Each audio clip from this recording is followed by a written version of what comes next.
Anyway, we're going to turn now to a special whistleblower report from the 7/7 bombings. Our reporter Patrick Henningsen got this exclusive interview. Very interesting topic. We'll go to that now, come back with more news, but stay tuned. It's a big program tonight. This is the Infowars Nightly News.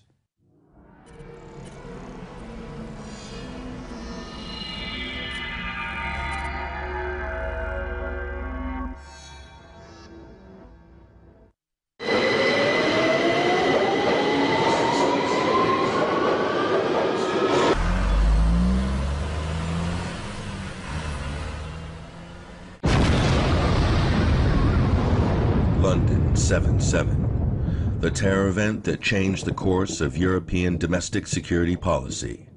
A devastating attack which hit underground trains and buses. It was both bold and brilliant in its execution.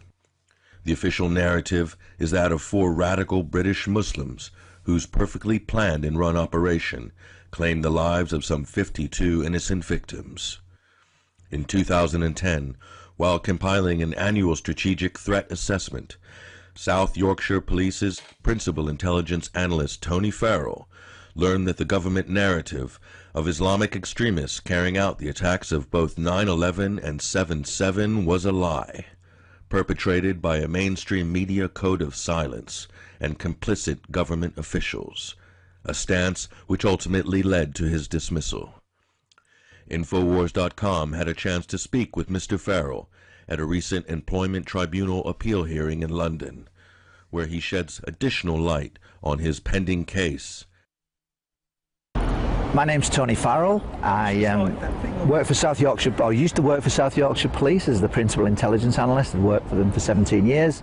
And in September 2010, following a stance in July 2010 on the 5th anniversary of the London bombings, I made a stance that led to my dismissal.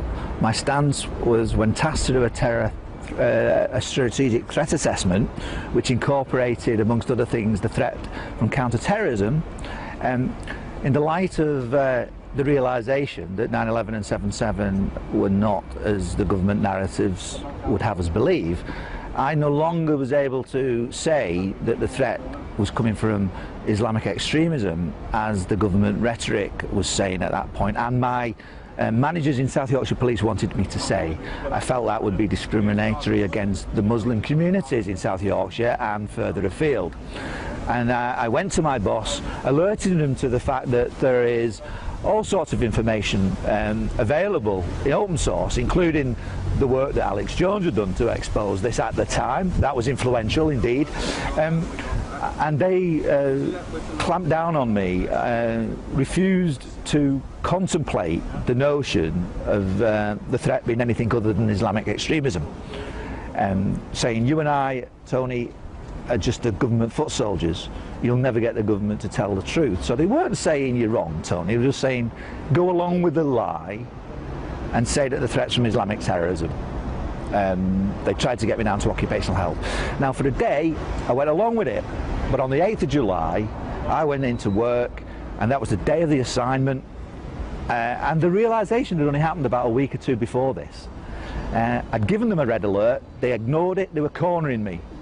Now, I felt as though now I either had to lie and say that the threat was something that my analysis pointed towards was different. I couldn't lie in that situation, the professional standards for honesty, integrity, etc. So at that point, on the morning of the 8th of July, I made an absurd strategic threat assessment matrix because it was cornered into lying, and I thrust a threat assessment matrix in front of the boss saying 9/11 truth, 7/7 truth, and other aspects of criminality that South Yorkshire Police might be interested in. I just put as irrelevant and scored it up. It was ludicrous, but it was to reflect the absurdity of the situation that were putting me into and cornering me into lying, and lying against the Muslim population in the United Kingdom, where in the light of the government's contest strategy, the government counter-terrorism strategy, rich picture, the police forces in England and Wales and the communities were being encouraged to collect intelligence on Muslims, targeting mosques, targeting universities. Now, that's all well and good if there is a threat there, But in the light of 9/11 and 7/7 and other miscarriages of justice that I was alert to at that point, I thought, well, without proofs, I can't say that. That is really being discriminatory to my Muslim brothers and sisters. And the threat almost certainly was coming from within, in whatever capacity. Now, I didn't know clearly how it had been perpetrated, which agents of the state, but what I did know for certain was that the government narrative, the 9/11 Commission report, and the Home Office anonymous document, official document, was just a pack of lies. No other word for it. It was just ludicrous. So in the light of that, I made the stance, knowing full well that it's likely to end in tears. It's likely to end in dismissal. But my conscience said, take it, Tony, rather than prostitute yourself. So they wanted to sort of treat it as if I was insane. So they tried to cart me off to occupational health. At first I resisted, but I did go to occupational health, came back with a clean bill of health. I then went to a dismissal hearing in September, and I challenged them to do something about this and let me give the strategic assessment fully to source everything up, to say why I was more than justified in doing what I did. They didn't want to know and said, your beliefs may well be correct. You've had exemplary record for South Yorkshire Police, excellent work, but it's incompatible with where we are at the moment. So it's a very sad occasion, we're sacking you. By the way, you can appeal. I did appeal to the police authority, who just rubber stamped the deal and said Tony Farrell's views, this was a councillor, Tony Farrell's views are outlandish. Nobody investigated it, outlandish. So then it went into a more formal footing, employment tribunal. I sought my legal advice, and they said best to argue on a discrimination on grounds of your religious philosophical beliefs, which is an unusual thing to do. Unfortunately for me, I went with it because I had said that, look, if you're asking me what a threat is, it's a satanic New World Order. But I would have never have said that had I not disbelieved 9/11 and 7/7. And he said, that's religious philosophical to some degree. So I was steered down that route, and we had the pre-hearing in the tribunal to discuss whether that belief was a philosophical belief, because if it was, it would have been protected. But the judge, in a way correctly, diagnosed it as, well, look, that wasn't the cause of the blockage. It was the fact that 9/11, he disbelieved 9/11, he disbelieved 7/7 based on empirical data rather than a philosophical belief. Right? So it was dismissed on those grounds. It left me an unfair dismissal. Could they have redeployed? Was it reasonable to sack me? And in September, 3 days in September 2011, in a hearing with Ian O'Crane representing me as a lay representative, I'd run out of all resources to have legal representation. I lost an unfair dismissal hearing as well. Now we have a course for appeal. We did appeal, and the judge dismissed it with no reasonable prospects of success. But there is a rule in the Employment Appeal Tribunal which we've taken advantage of to get us to court today. So sat ex parte, on my own in front of the judge, South Yorkshire Police not present, the argument was really to say I was making, it wasn't a religious belief, it was a Public Interest Disclosure Act. It was a protected disclosure. I, as the intelligence analyst, have been tasked to do the analysis, and they shouldn't have sacked me just because they didn't like the analysis. I was speaking truth to power. Right? Not the truth that they wanted me to hear, they're enabling the one truth, but what I considered as the analyst, being tasked to do the threat assessment, as the truth, to the best of my knowledge. So I put an inference on it. I didn't say it was dead certain. I said the inference being that it was almost certainly an inside job, 95% in the UK, 99% in America with the 9/11. So I also said that the matrix system of threat assessment, and my first degree is statistics, was a ludicrous attempt by the government, National Police Improvement Agency, to almost mind control and dumb down thinking, criminal intelligence analysis thinking, on looking at threat. Why would they do that? Well, the construct that they had within the matrix was artificial and deliberately heightened the fear coming from Islamic extremism and the terror attack. So JTAC, Joint Terrorist Analysis Centre, always put out the threat levels as almost imminent, high or severe. Now, in a crude scoring system, that had to be transferred locally, irrespective of what intelligence you had locally. And potentially the harm a terrorist act could do, well, it's how far will the imagination stretch? You know, it could be anything. So the consequence, the harm, the probability, all meant that resources were being allocated to unaccountable resources within Special Branch and within MI5, right? But without the intelligence and the evidence to back it up. And in the light of 9/11/77, not squaring with the official accounts, I felt I had to make a stance on the strategic threat assessment. Said it was totally ludicrous. I'd always thought that anyway, but in the light of that, I thought enough no more, that's where I make the stance on the strategic threat. Now, that was why I was in the court today, arguing that it wasn't really a religious philosophical belief. We agree with that.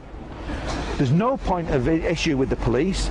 You know, there's no facts that we differ on, other than we are saying that as an analyst I was making a protected disclosure. I was doing my job. I had a duty of care to present the truth. Now, they didn't have to accept the truth.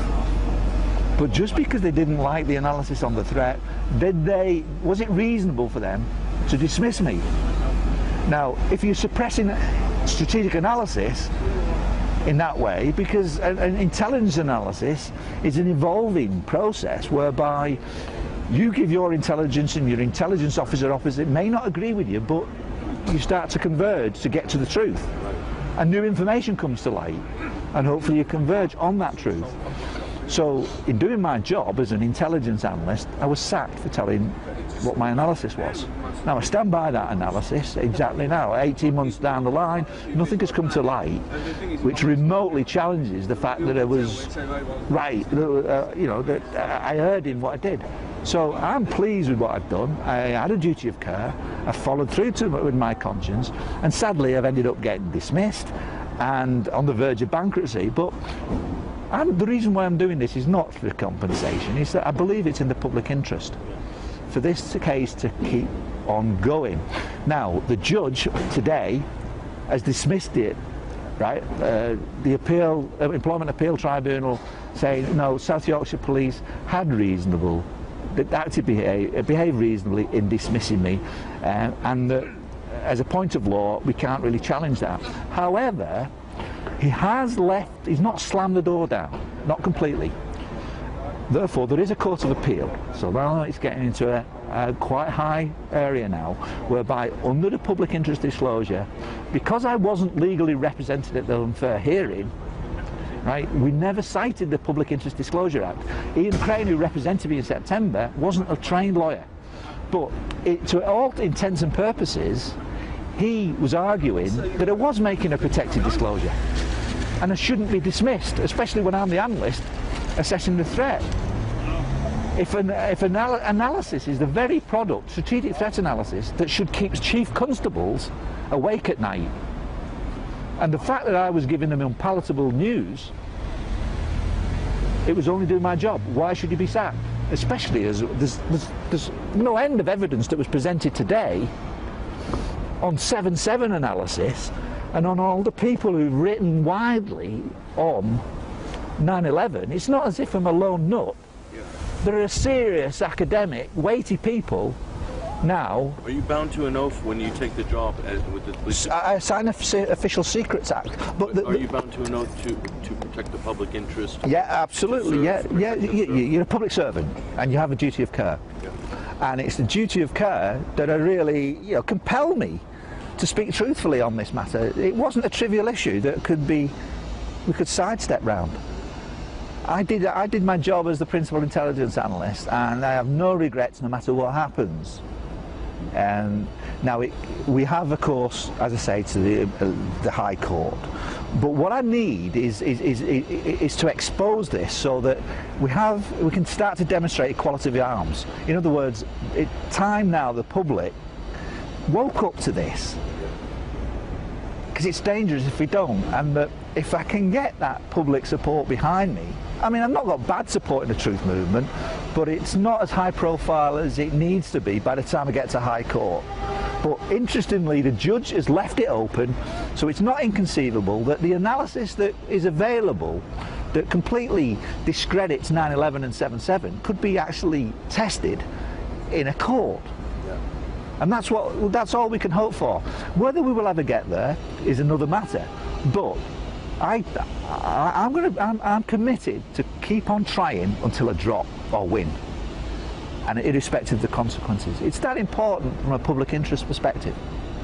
And I was fortunate enough to land on last week a very interesting character, a QC, Michael Shrimpton, who has appeared on the Alex Jones show in an interview, and is his secondary discipline, besides being a barrister, is a strategic intelligence analyst at the highest levels. So he has contacts in America, in the CIA, and in the British intelligence, in MI5, MI6. But he himself is saying there is something radically wrong here. Now, you need his views don't exactly square with my views, but there's enough commonality, and his respect for the intelligence analysis function and his appreciation of it was ample for him to portray that importance of that function in front of a judge, because in a way that's what he is, an intelligence analyst. So it was very helpful to have him come in at the 11th hour, because up until last week I was doing this myself and I would have stood no chance, but at least there was a very strong, healthy, high quality debate on the legal side this morning. Public record. And it's on the public record. Very good.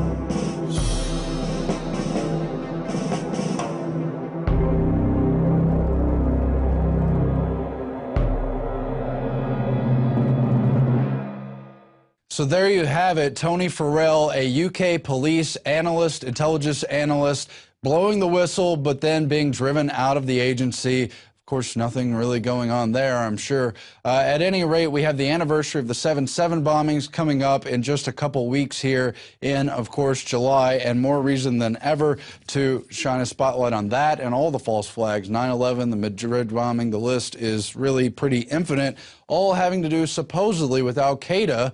But then wait, we're backing Al-Qaeda in the Middle East. That's heating up once again. Not only did we put Al-Qaeda in as the Libyan rebels to topple Gaddafi, but now, of course, they are helping to topple Assad. That is heating up to the state of war. In fact, Assad himself has now declared Syria to be in a state of war, making it that much easier for the West to go full hot on what has been a covert war up to now, all part of the path to Persia and the possible luring of Russia, China, and other entities into a wider World War III, or what you would call it.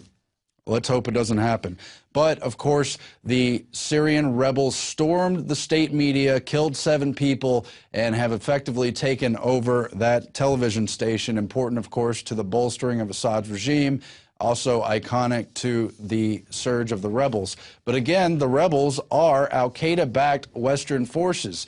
Hillary Clinton, Secretary of State, and all the other United Nations entities have been backing the Syrian National Transition Council. Basma Kodmani was at the Bilderberg meeting this year, so it's very clear that the Transition Council is not only tied to Al-Qaeda, but entirely Western-backed. They're just trying to get Assad out of the way so they can get that Western foothold in there. But it's complicated with our connections to Russia and China and the tangled web we weave.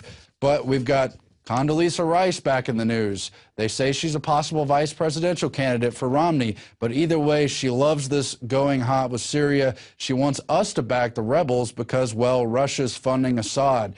And while I'm sure that's true, we don't need to further strengthen the rebel force we've already backed. It's already been CIA trained, Mossad trained, British MI6 trained, all of it. We put them in there. It's a whole geostrategic game, and it's a perfect place to point out why the left and right really have no distinct difference in our currently occupied United States, because they both want war in the Middle East. In many ways, Obama's regime has been more effective at toppling domino pieces without the larger fallout. The Iraq war is still going on. It was a big controversy, lots of protesters. The Libya thing was quick, real quick.